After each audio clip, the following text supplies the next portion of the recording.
वक्त मैं डिबेट की शुरुआत करूं उससे पहले नवनिर्वाचित राज्यसभा सांसद हर्ष महाजन हमारे साथ जुड़ चुके हैं। हर्ष जी, आपका बहुत बहुत स्वागत है।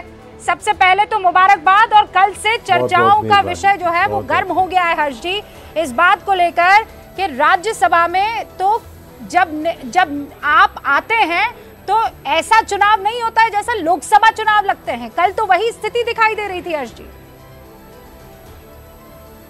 बिल्कुल ऐसी स्थिति थी मैडम। ये मेरा जो चुनाव, मैं सौभाग्यशाली हूँ कि भारतीय जनता पार्टी का कैंडिडेट बना, और बड़ी इंटरेस्टिंग फाइट रही। और हम तो 25 थे, वो 40 थे, 3 निर्दलीय थे। पर जब मैं उनसे विधायकों से मिलने गया एज अ वोटर, और मेरी उनसे अच्छी जान पहचान थी, मैं पहले कांग्रेस में 45 साल रहा हूँ और कई आदमी मेरे हाथ से खुद ग्रूम हुए हैं। तो जब मैं उनको मिलने गया तो उनमें इतना रोष और डिसग्रंटेड थे वो लोग अपनी पार्टी से, कांग्रेस पार्टी से, और उनके ये सुक्खू सरकार एकदम फेलियर सरकार निकली कि 1.25 साल में ही उनकी जो जनता में, जनमानस में, उनके एमएलएज में, आगे वोटर्स में डिसकंटेंटमेंट होगी, पूरी तरह से निराश हो गए। अब एमएलए को तो मैडम जाना ही पड़ता है अपने वोटरों के पास, तभी एमएलए बन के आएगा। अगर उसके काम ही नहीं हो रहे हैं, उसकी जलीलियत हो रही है, उसको जलील करके भेजे जा रहे हैं, उनको मिलने का टाइम नहीं, कोई काम करने का टाइम नहीं, कोई नीचे उनके चुनाव के क्षेत्र में कोई डेवलपमेंट नाम की कोई चीज़ नहीं। हाँ। और यही रोना कि मेरे पास, हमारी सरकार में पैसा नहीं है, हमारी सरकार में तो बड़ा कम होता है किस्म का कि आंकड़ा जो है वो जो सरकार चला रही है उस पार्टी के पास हो, लेकिन जीत जाए विपक्षी। आप वहां पर ऐसे जीते जिसकी शायद कल्पना बहुत कम होती है। एक इकलौती सीट, और आपने अभिषेक मनु सिंघवी से छीन ली वो भी। मैडम ऐसे है, कांग्रेस अब छिन्न भिन्न हो चुकी है, अब देश में भी, प्रदेशों में भी। इनकी लीडरशिप क्राइसिस इतनी हो गई है कि पता ही नहीं है लीडर कौन है कांग्रेस का। खड़गे साहब हैं कि राहुल जी हैं कि प्रियंका जी हैं कि सोनिया जी हैं कि केसी वेणुगोपाल है, कोई पता ही नहीं है कौन है, कौन गो हेड करता, कौन नहीं करता। ऐसे मुख्यमंत्री बना देते हैं जिसके पास 10 आदमी ना हो, जो मेजॉरिटी है उसको अवॉइड कर देते हैं। और इस वक्त तो कांग्रेस विधायक मेरे पास खुद आए कि हम इसके सरकार के अगेंस्ट वोट करेंगे।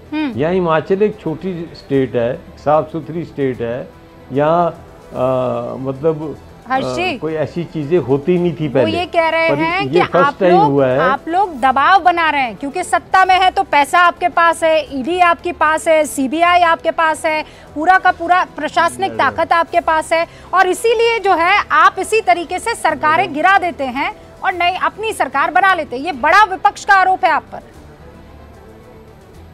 जब कोई हार जाए मैडम तो यही रोप लगाएगा, ये स्वाभाविक है कि कोई हारेगा तो कोई का ऑपरेशन लोटस चला हुआ है, कोई हारेगा कोई सीबीआई का चला हुआ है, कोई कुछ भी करेगा तो ईडी का चला हुआ है। ये काम मैडम ये एक बहाना बन गया है, और इनकी अपनी पार्टी के इतने बुरे हाल है, गुटों में गुट, और एक सीएम की कुर्सी के पीछे 4-5 आदमी लगे, कोई डिसिप्लिन नाम की चीज़ ही नहीं है।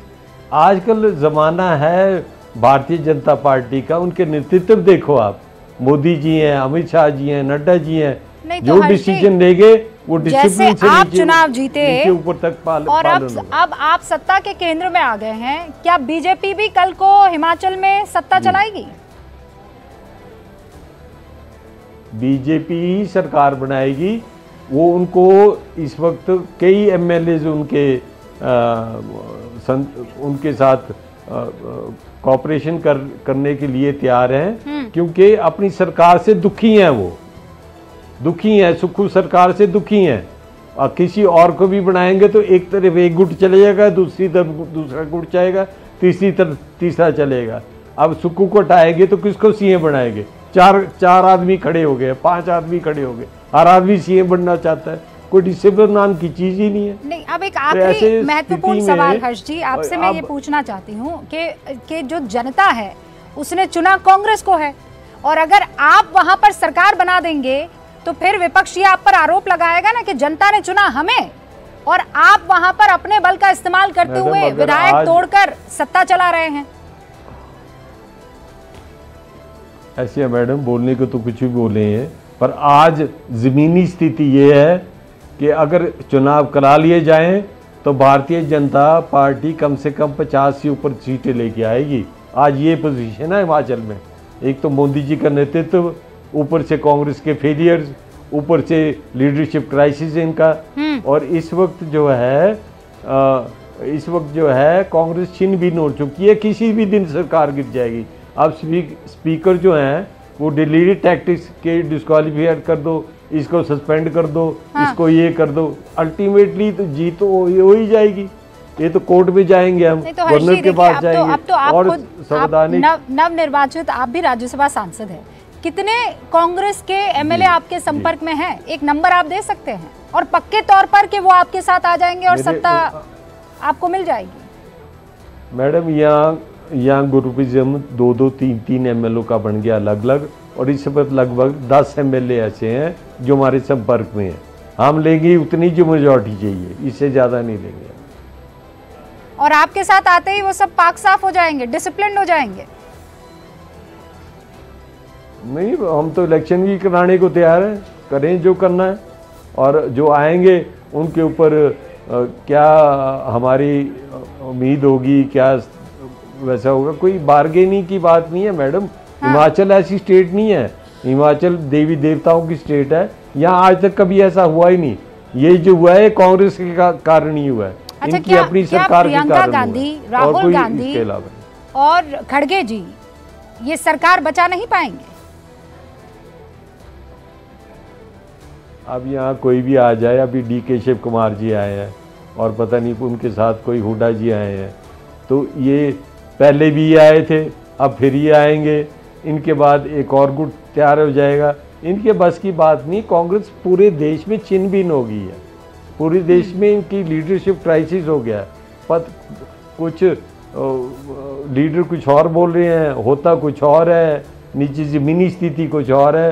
इनके नाम की पार्टी जो है वो डिसिप्लिन वाली पार्टी अब नहीं रही है। अब जो आप देखिए कौन लीडर ऐसा है अब कांग्रेस का जो इस पार्टी में रहना चाहता है। जड़ी लगी हुई है आज मध्य प्रदेश में, और इसीलिए तो विपक्ष की तरफ से, कांग्रेस की तरफ से कहा जा रहा है ना कि आप पावर का इस्तेमाल कर रहे हैं और आप कह रहे हैं कि डिसिप्लिन नहीं है पार्टी में, खुशी नहीं है, और इसीलिए ये सारे के सारे एक के बाद एक छोड़कर आपके पास आ रहे हैं। हर्ष जी बहुत बहुत शुक्रिया।